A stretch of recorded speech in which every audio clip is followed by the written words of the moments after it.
Ադրբեջանը ռուսաստանցի խաղաղապահներին է փոխանցել սահմանամերձ շրջանում մոլորված Հայաստանի քաղաքացի Սուրիկ Մաթևոսյանին, որից հետո խաղաղապահները հայկական կողմին են փոխանցել քաղաքացուն։ Տեղ համայնքի բնակիչը հոտը արոտավայր էր տարել եւ անհետացել 3։ Պաշտպանության նախարարությունից տեղեկացրել էին, որ ձեռնարկում են քայլեր հովին վերադարձնելու ուղղությամբ։ Տեղը սահմանային համայնքներից է, միջադեպը գրանցվել է Արավուս Խնածախ գյուղերի արոտավայրում, որն ադրբեջանական դիրքերից մոտ 100 մետրի վրա է։ Չնայած հովին վերադարձրել են, սակայն ադրբեջանցիները հրաժարվել են վերադարձնել նրա ոչխարների հոտը։ Խոսքը 400-ից 450 ոչխարի մասին է։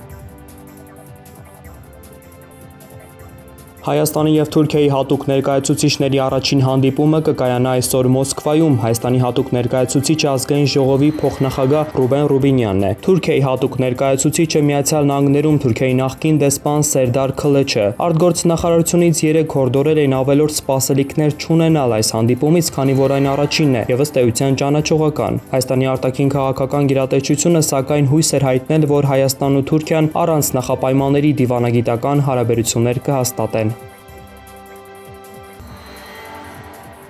Վարչապետ Նիկոլ Փաշինյանն աշխատանքային ընթրիք է ունեցել բանկերի ղեկավարների հետ։ Ընթրիքին մասնակցել են նաև փոխվարչապետ Մհեր Գրիգորյանը, Կենտրոնական բանկի նախագահ Մարտին Գալստյանը։ Փաշինյանն ընդգծել է, որ ճգնաժամային իրավիճակներում Հայաստանի բանկային համակարգը կարողացել է հստակ քաղաքականությամբ հաղթահարել փորձությունները եւ պահպանել կայուն գործունեություն։ Փաշինյանը համոզմունք է հայտնել, որ բանկային համակարգի շարունակական զարգացումը կնպաստի երկրի տնտեսության հետագա առաջընթացին։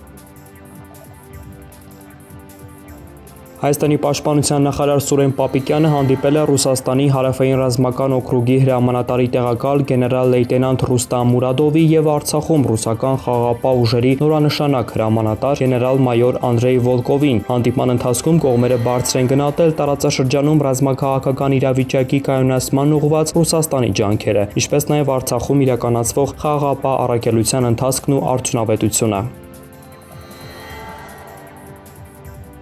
Հայաստանը որպես հապկ նախագահող երկիր պետք է հիմնական դեր ունենար բոլոր փաստաթղթային որոշումների կայացման հարցում եւ դա արվել է։ Այդ մասին Ռուսաստանի նախագահ Վլադիմիր Պուտինի հետ աշխատանքային հանդիպման ընթացքում հայտարարել է Ռուսաստանի պաշտպանության նախարար Սերգեյ Շոյգուն։ Նա ներկայացրել է Ղազախստանում հապկի խաղաղապահ առաքելության գործունեությունը։ Շոյգուն հայտնել է, որ այսօր 14 ինքնաթիռով դուրս կբերվեն Հայաստանի, Տաջիկստանի, Բելարուսի խաղաղապահ ուժերը։ Խաղաղապահների դուրսբերումը կավարտվի հունվարի 19-ին։ ԵՀԿ-ում Հայաստանի առաքելության ղեկավար դեսպան Արմեն Պապիկյանը կառույցի մշտական խորհրդի հատուկ նիստում ելույթ է ունեցել, անդրադարձել հայ-ադրբեջանական սահմանին եւ Արցախի հետ շփման գծում Ադրբեջանի կողմից շարունակ կազմակերպվող սադրանքներին եւ ռազմական բախումներին, որոնք հանգեցրել են մարդկային կորուստների։ Դեսպան Պապիկյանը կոչ արել ԵՀԿ նախագահությանը եւ Մինսկի խմբի համանախագահող երկրներին գործուն միջոցներ ձեռնարկել դադարեցնելու Ադրբեջանի սադրանքները եւ վերսկսելու հակամարտության կարգավորման խաղաղ գործընթացը։ Դեսպանի Բաքվից հնչող հայատյաց եւ ինքնախոստովանական հայտարարությունները հաստատում են, որ բախումները նախաձեռնել է հենց Ադրբեջանը։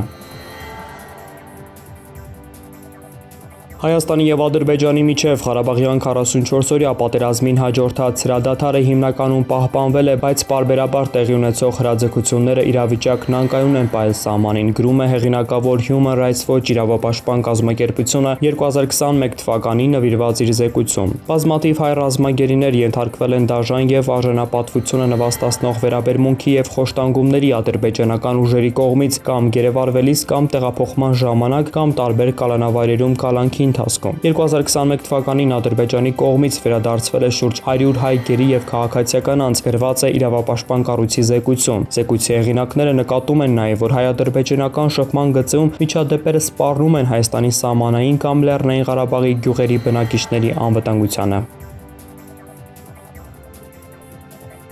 Ադրբեջանի նախագահ Իլհամ Ալիևը մեկնում է Ուկրաինա եւ այցի շրջանակներում այսօր Վլադիմիր Զելենսկու հետ հանդիպում կունենա, հայտնում են տեղական լրատվամիջոցները։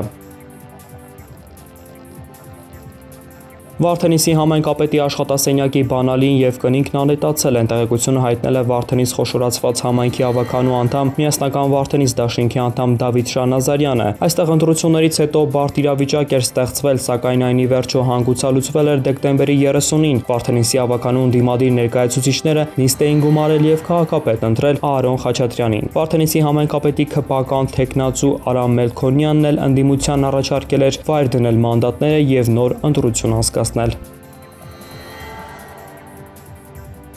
Այսօր ցերեկը 15-ի երեկոյան ժամերին 16-ի գիշերն առանձին շրջաններում սպասվում է ձյուն, հունվարի 15-ի գիշերը 16-ի ցերեկը 17-ից 18-ը սպասվում է առանց ստեղումների եղանակ։ Օդի ջերմաստիճանը 14-ից 17 աստիճանաբար կնվազի 10-ից 12 աստիճանով։ Մայրաքաղաքում այսօր գիշերը գրանցվել է 1-ից 3 աստիճան ցուրտ, իսկ ցերեկային ժամերին կգրանցվի 0-ից 2 աստիճան տաքություն։